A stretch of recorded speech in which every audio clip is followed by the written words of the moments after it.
SAfm, South Africa's news and information leader. Thanks for you in the headlines. Soweto increases its matric pass rate to 80%, and survivors of the Connecticut school shooting return to class. Soweto, which has been the worst performing area in Gauteng for the last 2 years, has increased its matric pass rate to 80%. The area has previously been home to wildcat strikes. It is now catching up with the rest of the province.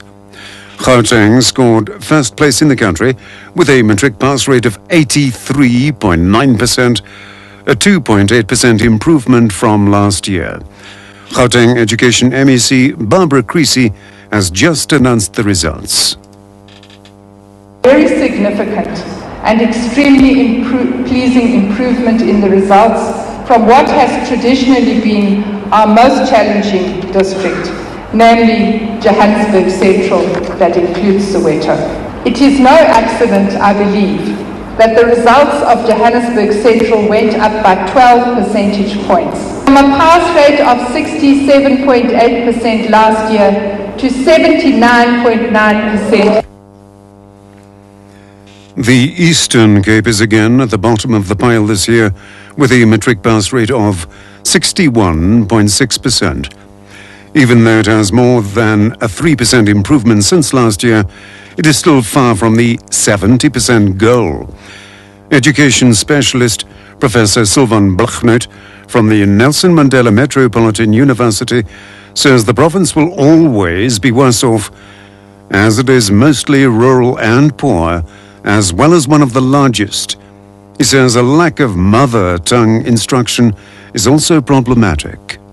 Most of these students actually that wrote in the Eastern Cape wrote the exam either in a second language or a third language, unlike a province like the Western Cape, for example, where a majority of students write the exams in their home or first language. And matriculants can phone SABC Newsbreak on 082 152 082 152 with your ID and exam numbers to get your matric results. That's 082 152 for your matric results. Results will also be available at your schools today. An elderly man has plunged to his death while hiking with friends on the Tsitsikamma Mountains in the Southern Cape. Metro spokesperson Kerry Davids says it took rescue crews 6 hours to find the hiker who'd fallen more than 100 meters. She says paramedics found him in a ditch at the bottom of the mountain. We activated the emergency service helicopter. Once they went out that way, they located or used the dam wall in the Formosa apple farm as their landing zone, and they sent 2 crew teams out if they could see the patients. The funeral service of award-winning and veteran SABC cameraman Jan de Klerk is underway in Johannesburg. The service is being held at the Reformed Church in Linden. 53-year-old de Klerk died of complications linked to a blood clot and cancer on Christmas Day. He worked for the National Public Broadcaster for almost 29 years, especially for its TV current affairs programs such as Special Assignment, Focus, and Cutting Edge. Colleagues have described de Klerk as an extraordinary and prolific documentary cameraman, as well as a role model and mentor. The survivors of the school shooting in the American state of Connecticut are returning to class for the first time later today.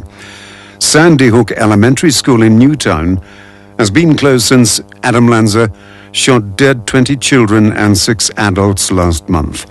Classes will take place at a disused school in a town a few miles away, which will take over Sandy Hook's name. School Superintendent Janine Robinson says they're trying to make everything as normal as possible. Right now, Chalk Hill has been transformed from a middle school to a very cheerful, nurturing elementary school. We do have mental health workers with each of our schools, and a larger staff has been assigned to Sandy Hook School, which, by the way, if you notice the sign, it has been renamed Sandy Hook School. In the headlines, Soweto, which has been the worst performing area in Gauteng for the last 2 years, has increased its matric pass rate to 80%.